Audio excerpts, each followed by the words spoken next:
Hello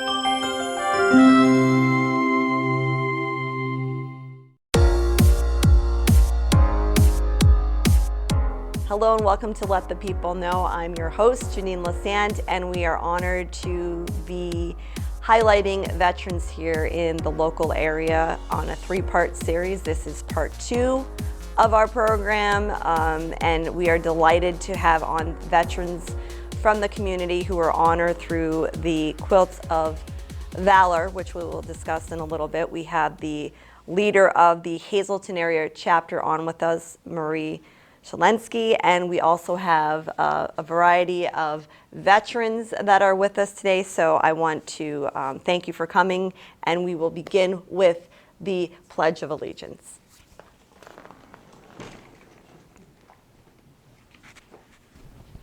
I pledge allegiance to the flag of the United States of America, to the republic for which it stands, one nation, under God, indivisible, and liberty and justice for all.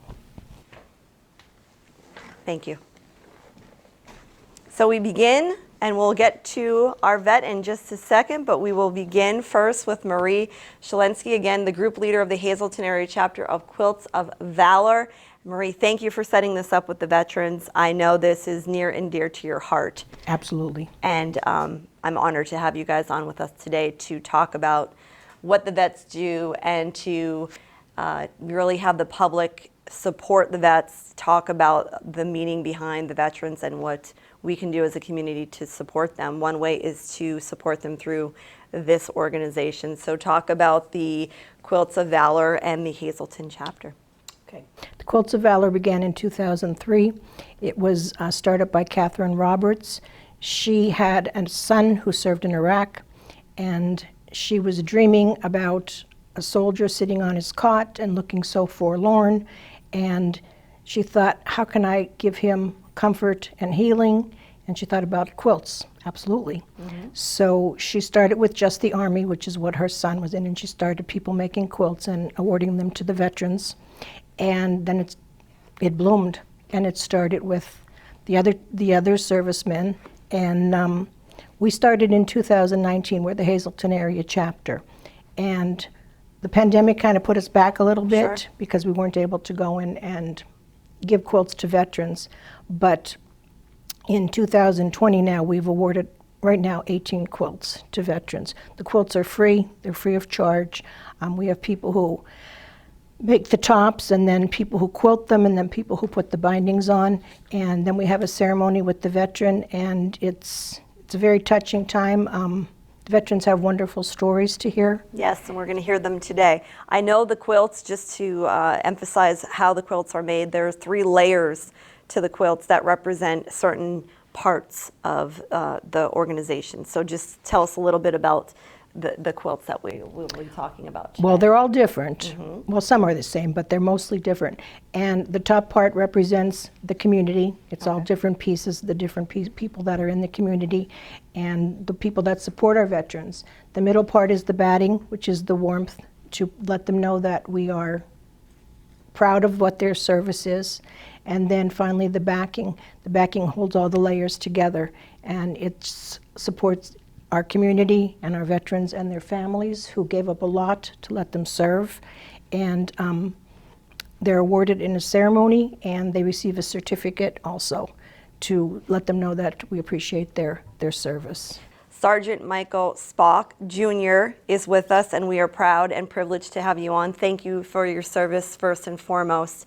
I know it's emotional to talk about it, but we do want our public to know how important it is to honor our vets. So thank you for being on the show.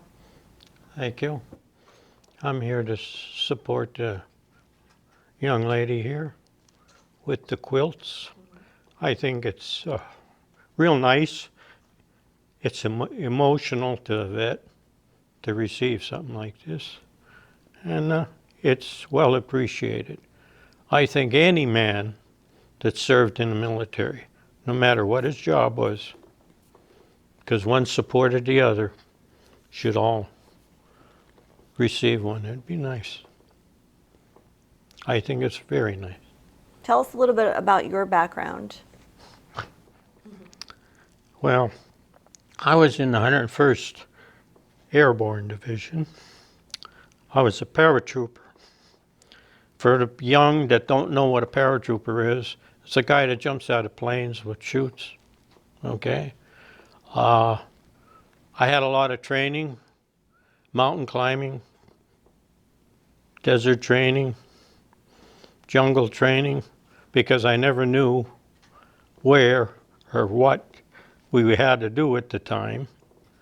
And my main goal was to complete the mission, whatever we were put on, and to help set up communications for home base. In other words, the men in charge, all the generals and everything else in that. Our job was to go behind lines, knock out different things, tanks, people, whatever, to help the Marines land on ground for they don't get wiped out with heavy artillery. And the Navy supporting them, firing, you know. We had we had to take hold of things. A typical example, a lot of people don't know this, is for Cuba. I was on the aircraft to go into Cuba. That time Russia wanted to bring the missiles in. We were going to take an airfield out, cripple them. People didn't know that. Aircraft running, live ammunition ready to go. And I was in what they call a strike-on force, first ready to go. Where, what, I can't tell you. But we had our missions. Come back. Everything's hush-hush, no talk. That's how it used to be. Now, it's a whole different ballgame, you know. It was something like the SEALs, but not quite, you know. They ducked in water, we ducked in the air, you know. I mean, everybody had different jobs. Well, I see you have a lot of honors and awards and also received a letter from President Johnson for your service. That must have been quite an honor. Yep. Yeah, at time Kennedy was killed, I was picked out of the division A lot of emotions. I'm to march in an inaugural parade. That's out of a couple hundred. That's an honor. Yeah, Honor. a couple hundreds. And then you were able to get a quilt from the Quilts of Valor. We want to show the quilt Yeah. and talk about the little quilt, and then we'll take some breaks and have more veterans on with us as we thank Sergeant Spock for his service to our country and show off his beautiful quilts. Again, all the quilts are Yeah, isn't that handmade. nice? It's No- gorgeous. No two quilts are the same. Yeah. They're made with love. They're made with the community's support, right? Yes, yes. There are ways for you to help, either if you want to be a person who sews the quilt together, or again, make a donation. How do they do that? Well, first of all, they can go on to QOVF, Quilts of Valor Foundation.org, and they can nominate a person to be awarded a quilt. That's the start of if you want a quilt for a veteran, as long as they were honorably discharged and are still living. Those are the two qualifications. And also there's a place that you can do donations. If you do a donation online, you can do it by check or credit card. And if you do, please make sure you ask it to be donated to the Hazleton area chapter, so we would receive the money. Very good. They can also contact me at mshalenski@yahoo.com, and I will give them information, and they can send me a check, and we'll go from there. We have more vets with us. I appreciate your service and sharing your time and your stories with us. I know sometimes it's emotional. I can only imagine. Thank you to Sergeant Michael Spock for coming on with us. Thank you so much. Okay, I thank you, young lady, and everybody out there, help these ladies out. Very good. You're watching Let the People Know, special Veterans Edition. We'll be right back. Welcome back. You're watching Let the People Know, a special three-part series honoring our veterans. We are honored today to have veterans with us and group leader of the Hazleton area chapter of Quilts of Valor. We have Marie Schalenski. We had a veteran on with us. We had Sergeant Michael Spock Jr. on with us. Now we are honored to have Major John Kiefer on with us, and he was a major who served in the Army from 1957 to 1977, 20-year vet we have with us. And we thank you, first of all, for your service. You weren't even born after I retired, were you? How about that? I don't know. Was I? Should I tell my age? I was born in 1975. Yeah, well, see. So very close, very Close, close. yep. So thank you for coming on, and we wanted to highlight the service that veterans do. Again, speaking as a 20-year vet, I'm sure you have many stories to share with us. More than you're going to hear in 8 minutes. Yeah, I'm sure. So what do you want to share with our audience? Whatever you'd like. All right. Marie, what should you share with our audience? Well, you did a very touching story at the presentation. Can you just recap I'll give you that? a quick rundown. At the age of 19, after 2 years of college, I really didn't have an aim in life. So after I'd wrecked my 7th car, I told my dad, I'll be seeing you. Tomorrow morning I'm going down and join the Army, which I did. And went down to a couple of different boot camps in Georgia and Alabama. And then I applied for, and they gave me flight school. So I went down to Fort Rucker, Alabama, and after 10 months, I was an airplane pilot, what today we call fixed wing.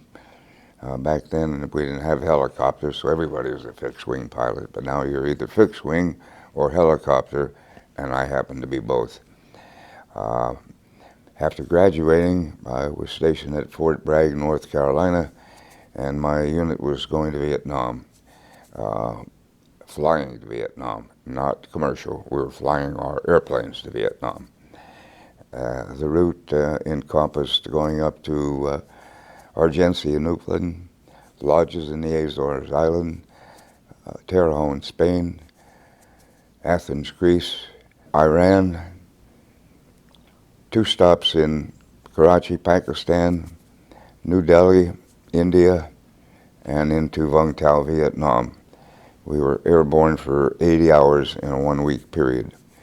Landed at 8 o'clock at night. Came out the next morning to take the ferry tanks being extra fuel, out of the airplane so that they could be used in country, and discovered that I had a bullet hole in my wing. To the best of my knowledge, that's the first time I was shot at, for sure the only time I was hit during my first tour. And little greeting guest, I had a boa constrictor wrapped around the landing gear of the airplane. Rather uneventful tour. Well, then, of course, I stayed there and continued to what we did, which was hauling equipment in and out of the plane we flew only carried 3 tons. However, we could land it in the length of a football field. So, came back, and after a couple of stateside tours, I finished the infantry officers advanced course for captains, and I had my orders that said, you're going to helicopter school. Lieutenant Colonel from infantry branch had come down and said, nobody's going back to Vietnam. I'm happy to report for their 2nd tour. So after everybody got their orders, went to the officers club to celebrate a little bit, and one of my friends said, where are you going? I said, I'm going to helicopter school. Yeah, well, that's 10 weeks. Where are you going after that? I better read a little further. I'm going back to Vietnam. So the 2nd time back, I flew helicopters, and I did mention in the first tour, I had 1 bullet hole in my airplane. One of the helicopters that I was shot down in, when it was lifted out by a bigger helicopter and brought back to our home base, had 99 bullet holes in it. One of which was right here. Obviously, I was able to get out before it hit me. And while my branch is infantry, all of my career, the last 15 years, were flying. But that night, I fought as an infantryman. I had some troops on board. 3 other helicopters were shot down. I was a senior officer. I gathered them all together, and between us and the Viet Cong, we exchanged grenades and bullets, and my very, very best friend, who was, we had two different units in the company, 2 platoons. I commanded one, he commanded the other, was shot in the leg. And I said, Don, is there anything I can do for you? If you get me up out of the rice paddy. And the rice paddy dikes were about as high as this table. So I took a little side door off of the helicopter and put it on the rice paddy dike. And he said, Jake, while my leg hurts, there's something else going on down there. So I took my knife and cut his pant leg open, and it was covered with leeches. And so back then I smoked cigars, so I lit up a cigar, and with the hot end, I got all the leeches off his leg. That was one of probably the most eventful thing that happened on the second tour, although that was only one of 3 times I was shot down. And as they say, the rest is history. Now, I'd be happy to answer any questions you have. Wow, I'm sure you can. You've lived a lifetime just at war, and to bring back all of those memories of being there.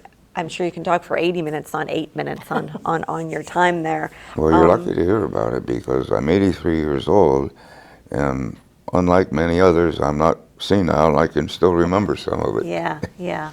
And we want to highlight what the Quilts of Valor does, and how much it means to the veterans, so that more people will support, donate, and help out the veterans. So what does your quilt mean to you? Well, I heard the fellow before me say that he has his hanging somewhere. When I got it, mine from Maria, I immediately put it on my bed, and when you'll open it up there, I'll show you. Okay. What side would you like up? This side? No, that's the back. Okay. Here we go. Beautiful. And this spot here is right where my cat sleeps. Aww. Right on the eagle. Very, very pretty. Again, we thank you for coming on the show. I wish we had 80 minutes to share, and thank you for your service again. And we will continue highlighting our vets here on Let the People Know. Again, ways that they can donate. Go on to the Quilts of Valor Foundation website and go to donations. Make sure you indicate Hazleton area chapter so that we can get the donation. Or you can contact me through email at mshulenski@yahoo.com, and I'll give you some more information if you want to send me a check. Very good. Major John Kiefer, thank you for being on the show. Oh, thanks for having me.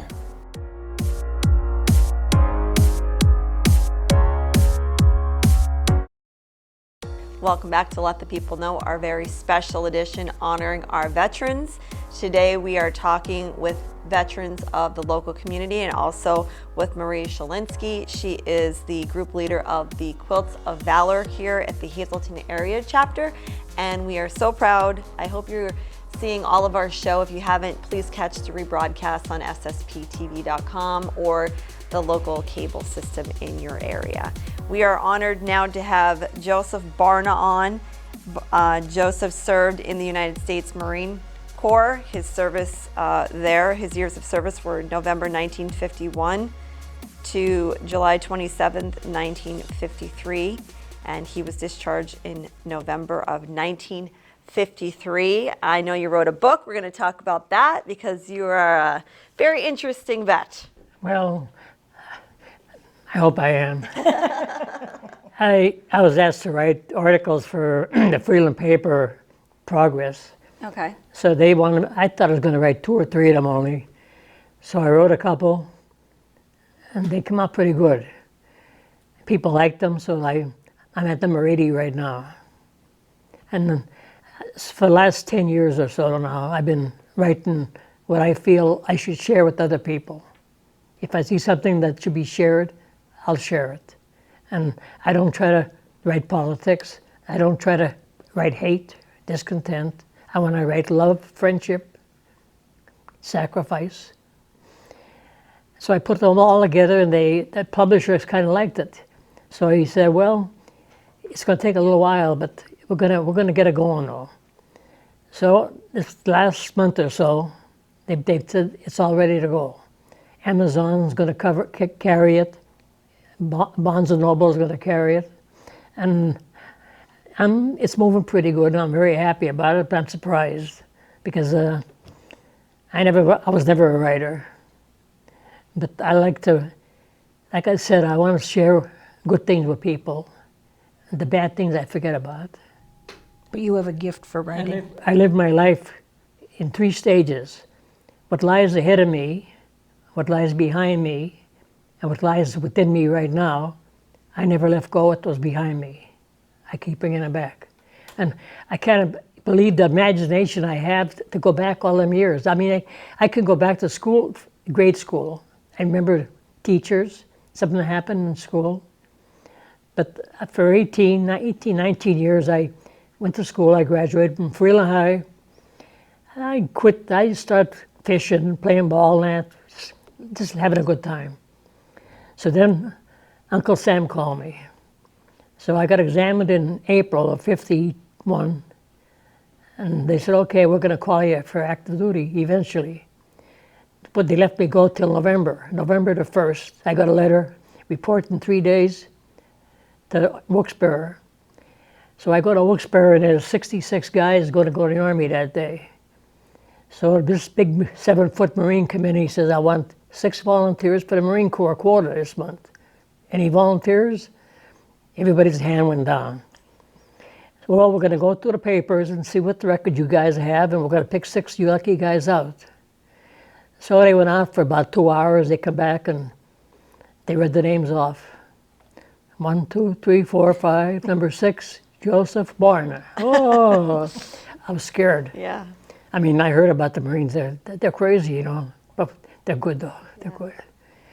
So I went to the Marines. I went down Paris Island for 12 weeks, boot camp. It was rough, but it was worth it. My mind got built. My mind got wiser. My body got built. I got out of there. I was strong and I was smarter. So I got 10 days leave. I went home. Then I had to go back to California for advanced infantry training. Then I knew where I was going. I was going to go over the pond. So I trained out there for about 4.5 months, training weapons, all different weapons. And all the while I'm scared yet because I never really loved to look at dead people in my life when I was growing up. They kind of scared me a little bit. And I had to fight that in my mind, going into a war. And I mean, they put me on a ship, 22 days, boat ride. So in 23 days, I saw land, and you can almost smell Korea because they use human waste for fertilizer over there. But you can almost smell it when the wind blows. So we got off the ship, we climbed down the nets, went on shore, we got on trucks, and they drove us up to the mountains. Korea is a land where there's mountains right across the whole middle of it. It's called the 38th parallel. And the 38th parallel is what Trump has fence right now in California. If North Koreans got over their mountains, they could have wiped out the whole South Korea and wiped out all of our forces. I mean, we had 23 countries fighting with us. I mean, there's only maybe a couple hundreds at a time, but they still helped us though. Mm-hmm. And we were all brothers. I mean, we didn't look at color, we didn't look at religion. We're all one. And you find out that in numbers there's strength. Mm-hmm. Alone you're weak. But we went through every night, every day was a battle almost. The Chinese got into war with North Korea, and they put on over 800,000 troops in with North Korea. And we were vastly outnumbered, very vastly. So after we had pushed the North Koreans north to the Yellow River, we had them beat. We're going to annihilate them, actually, when the Chinese put their men in. And all over the mountains, you see Chinese soldiers. So then they pushed all of the United Nations forces south again. It was cold. It was 40 below zero. Their men were freezing to death, frostbite. They were getting caught prisoners, everything else. I talked to some of these guys that were involved in that. I mean, I come in there after that was all over. I come in there, it wasn't over yet, but it would be a war from when I landed in Korea in June. I'd be there till July 27th, 1953, when they called a ceasefire. I was going on a ship home, and the captain announced, they just called a ceasefire after 13 weeks, 13 months, I mean. So I guess I killed them all. And your entire stories, can we hold up the book? Because we're running short on time, but we want to have people look at this book, and we want to at least plug the book, God Makes Angels and Navy Corpsmen. That's the name of the book. And your entire story. I wrote a story about a Navy corpsman who saved my life in 1952. And he gave me 68 years of life. And 5 weeks after that, he saved my life. He was killed, saving 2 Marines. He laid on top of them when the shells were coming in. And a shell landed near them, and he had 18 pieces of shrapnel in his body, and he was killed. Wow. The Marines lived. And he saved your life. And he got the Medal of Honor, the highest honor any veteran could get. And I knew him like a brother. I stayed with him in the bunker. But then, between that and thinking about him all the time, I said, maybe there's something I can do in life. Maybe I should write a couple of stories about Korea, because they call it a forgotten war, and nobody knew much about it. They knew very little about the forgotten war. Mm-hmm. My division lost 5,800 men, Marines, good men. And I think the United Nations lost over 50,000. I mean, it's unheard of. You don't know what happened, because there was no coverage as far as news, TV, and everything else. There was no cameras all over the place taking pictures. You just had to live day by day. You slept in the mud. You ate cold food. Sometimes battles will last you 2 days, sometimes more than 2 days. But I survived. I don't know how. You asked the question, why him and not me? I asked that many times. Mm-hmm. I mean, I guess I was lucky, or somebody liked me. I don't know. We're happy to have you on the show to share just a little piece of an amazing life that you've led. We thank you for coming on. We thank you for your service. Marie, again, will show the quilt as we end our program here today.